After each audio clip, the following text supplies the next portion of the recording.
इस एक मुट्ठी नमक के लिए ये अपनी जान तक जोखिम में डाल देते हैं। ये सैकड़ों मीटर ऊंचे बांध पर चढ़ जाते हैं, जिसकी ढलान लगभग सीधी है। जरा सी चूक और सीधा नीचे गिरना, अंजाम बेहद खतरनाक हो सकता है। बांध की सतह पर बहते पानी से जो नमक जम जाता है, वही इन जंगली बकरियों के लिए किसी खजाने से कम नहीं। इंसानों के लिए नमक एक आम चीज है, लेकिन इनके लिए इसे पाना जान जोखिम में डालने जैसा है। यहाँ तक कि सिर्फ 2 महीने का छोटा सा मेमना भी अपनी माँ के साथ इस खतरनाक बांध पर चढ़ता है। उसके लिए यह बहुत बड़ी चुनौती है। इन बकरियों के खुर बाहर से सख्त और अंदर से नरम होते हैं, जिससे उन्हें पत्थरों पर पकड़ बनाने में मदद मिलती है। फिर भी हर कदम बहुत सावधानी से रखना पड़ता है, मानो बर्फ पर चल रहे हों। इसी दौरान छोटा मेमना थक जाता है और संतुलन बनाए रखना उसके लिए मुश्किल हो जाता है, लेकिन उसकी माँ समय पर उसे संभाल लेती है, जिससे उसे थोड़ी राहत मिलती है। कुछ देर बाद वह अपने जीवन का पहला नमक छकता है। आने वाले समय में उसे बार बार ऐसे ही खतरों का सामना करना पड़ेगा। अरब प्रायद्वीप में रहने वाली नूबियन जंगली बकरियां भी इसी तरह की अद्भुत क्षमता रखती हैं। वे खड़ी चट्टानों पर बड़ी आसानी से चल फिर सकती हैं। यह इलाका बेहद सूखा है, जहां पानी की कमी रहती है, इसलिए पानी पीने के लिए इन्हें घाटी में नीचे उतरना पड़ता है।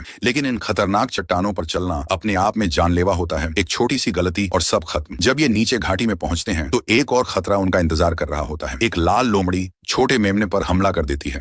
खतरा भांपते ही मेमना तुरंत पहाड़ की ओर भागता है। ये उसके बचने का एकमात्र रास्ता है। लोमड़ी के पीछा करने पर वह एक चट्टान पर जा छिपता है। बाकी झुंड भी वहीं फंस जाता है, लेकिन जल्द ही वे रास्ता ढूंढ लेते हैं और चट्टान से छलांग लगा देते हैं। ऊंची ऊंची छलांग लगाना इन बकरियों की जन्मजात कला है। वे खड़ी चट्टानों पर तेजी से उछलते कूदते आगे बढ़ जाते हैं, जबकि लोमड़ी ऐसा नहीं कर पाती। आखिरकार लोमड़ी हार मानकर कहीं और शिकार ढूंढने चली जाती है। इस तरह ये जंगली बकरियां सुरक्षित रूप से पानी तक पहुंच जाती हैं, लेकिन कुछ ही देर बाद वे फिर उसी खतरनाक पहाड़ पर लौट आती हैं। यह कठिन और खतरनाक इलाका भले ही चुनौतीपूर्ण हो, लेकिन यही उनकी सबसे सुरक्षित पनाहगाह भी है।